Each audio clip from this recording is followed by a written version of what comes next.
মানুষ যদি চায় তাহলে স্তব্ধ হয়ে যাবে এবং এই আইন যতক্ষণ না প্রত্যাহার হচ্ছে ততক্ষণ পর্যন্ত এই লড়াই জারি থাকবে।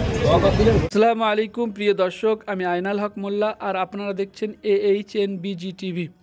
আজ 8/4/2025 ভারতীয় সংসদে 2025 যে ওয়াকফ বিল পাশ হয়েছে তার বিরুদ্ধে আজকে ভাঙড় ঘটপুকুরে এক প্রতিবাদ সভার আয়োজন করেন মুসলিম পার্সোনাল ল বোর্ডের সদস্য ও সারা বাংলা সংখ্যালঘু যুব ফেডারেশনের সম্পাদক কামরুজ্জামান সাহেব ও উপস্থিত ছিলেন জমিয়ত উলামা হিন্দ, জমিয়ত উলামায়ে বাংলা ছাড়াও বিভিন্ন সংগঠনের সদস্যরা।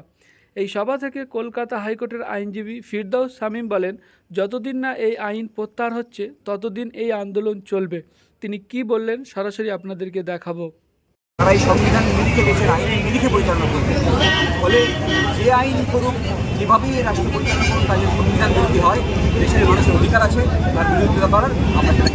কারণ একটা বিষয় ক্লিয়ার করুন, আপনারা প্রতিবাদ করে কী করবেন যেখানে রাজ্য সরকার প্রতিবাদ করছে না?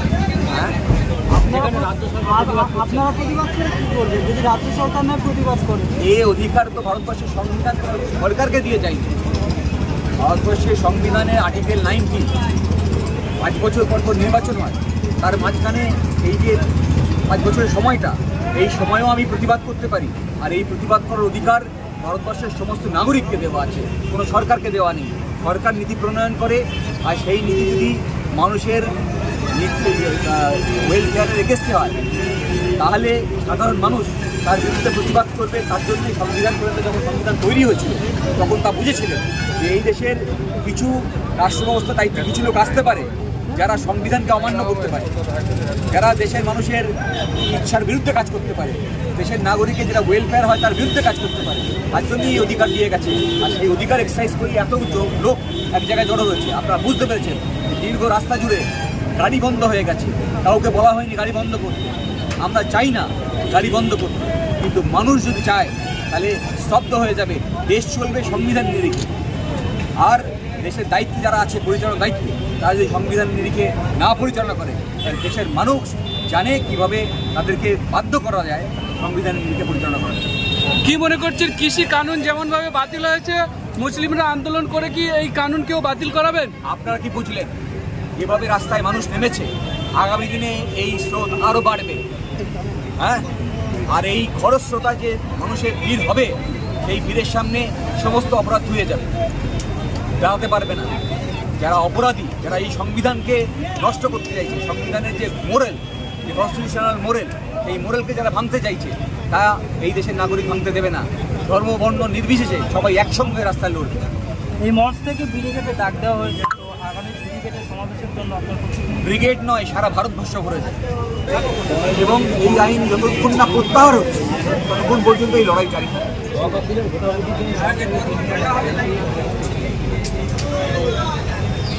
আপনারা বুঝে নিন, যারা অনুপস্থিত ছিলেন তারা আসলে পরোক্ষভাবে বিলকে সমর্থন জানিয়েছে। ফলে এটা প্রশ্ন করার অপেক্ষা রাখে না, আমরা সবাই বুঝি। আর ভারতবর্ষের জনগণ কেউ বোকা না। তামিলনাড়ুতে 2% মুসলিম, সেখানে তামিলনাড়ুর মুখ্যমন্ত্রী সুপ্রিম কোর্টে একটি কেস করেছেন ওয়াকফ বিলের বিরুদ্ধে, অথচ পশ্চিমবাংলায় 30% মুসলিম, এখন পর্যন্ত বাংলার মুখ্যমন্ত্রী একটা কেস করলেন। ভারতবর্ষের গণতন্ত্র সংখ্যাগরিষ্ঠের উপর নির্ভর করে না। ভারতবর্ষে একটা সংবিধান আছে, এই সংবিধানে ভারতবর্ষ কীভাবে চলবে, তারা এই সংবিধান নিরিখে দেশের আইনের নিরিখে পরিচালনা করবে। ফলে যে আইন করুক, যেভাবেই এই রাষ্ট্র পরিচালনা করুন, তাদের সংবিধান বিরোধী হয়, দেশের মানুষের অধিকার আছে তার বিরোধিতা করার আমরা চাই। কারণ একটা বিষয় ক্লিয়ার করুন, আপনারা প্রতিবাদ করে কী করবেন যেখানে রাজ্য সরকার প্রতিবাদ করছে না? হ্যাঁ, আপনারা প্রতিবাদ করে কী করবেন যদি রাজ্য সরকার না প্রতিবাদ করে? এই অধিকার তো ভারতবর্ষের সংবিধান সরকারকে দিয়ে চাইছে। ভারতবর্ষের সংবিধানে আর্টিকেল 19 5 বছর পর পর নির্বাচন হয়, তার মাঝখানে এই যে 5 বছরের সময়টা, এই সময়েও আমি প্রতিবাদ করতে পারি। আর এই প্রতিবাদ করার অধিকার ভারতবর্ষের সমস্ত নাগরিককে দেওয়া আছে, কোনো সরকারকে দেওয়া নেই। সরকার নীতি প্রণয়ন করে, আর সেই নীতি যদি মানুষের ওয়েলফেয়ারের এগেস্টে হয় তাহলে সাধারণ মানুষ তার বিরুদ্ধে প্রতিবাদ করবে। তার জন্যই সংবিধান প্রণয়ন, যখন সংবিধান তৈরি হয়েছিল তখন তা বুঝেছিলেন যে এই দেশের কিছু রাষ্ট্র ব্যবস্থা দায়িত্বে কিছু লোক আসতে পারে যারা সংবিধানকে অমান্য করতে পারে, যারা দেশের মানুষের ইচ্ছার বিরুদ্ধে কাজ করতে পারে, দেশের নাগরিকের যেটা ওয়েলফেয়ার হয় তার বিরুদ্ধে কাজ করতে পারে, তার জন্যই এই অধিকার দিয়ে গেছে। আর সেই অধিকার এক্সারসাইজ করে এত লোক এক জায়গায় জড়ো হয়েছে। আপনারা বুঝতে পেরেছেন দীর্ঘ রাস্তা জুড়ে গাড়ি বন্ধ হয়ে গেছে, কাউকে বলা হয়নি গাড়ি বন্ধ করতে। আমরা চাই না গাড়ি বন্ধ করতে, কিন্তু মানুষ যদি চায় তাহলে স্তব্ধ হয়ে যাবে। দেশ চলবে সংবিধান নিরিখে। আর দেশের দায়িত্বে যারা আছে, পরিচালনার দায়িত্বে, তারা যদি সংবিধান নিরিখে না পরিচালনা করে তাহলে দেশের মানুষ জানে কিভাবে তাদেরকে বাধ্য করা যায় সংবিধান নিরিখে পরিচালনা করার জন্য। কি মনে করছেন কৃষি কানুন যেমনভাবে বাতিল হয়েছে, মুসলিমরা আন্দোলন করে কি এই কানুনকেও বাতিল করাবেন? আপনারা কি বুঝলেন এভাবে রাস্তায় মানুষ নেমেছে, আগামী দিনে এই স্রোত আরও বাড়বে।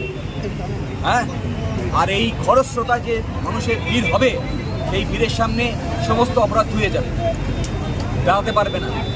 যারা অপরাধী, যারা এই সংবিধানকে নষ্ট করতে চাইছে, সংবিধানের যে মোরেল, যে কনস্টিটিউশনাল মোরেল, সেই মোরেলকে যারা ভাঙতে চাইছে, তা এই দেশের নাগরিক ভাঙতে দেবে না। ধর্ম বর্ণ নির্বিশেষে সবাই একসঙ্গে রাস্তায় লড়বে। এই মঞ্চ থেকে ব্রিগেডে ডাক দেওয়া হয়েছে, তো আগামী ব্রিগেডের সমাবেশের জন্য আপনার ব্রিগেড নয়, সারা ভারতবর্ষ ভরে যায়। ধন্যবাদ।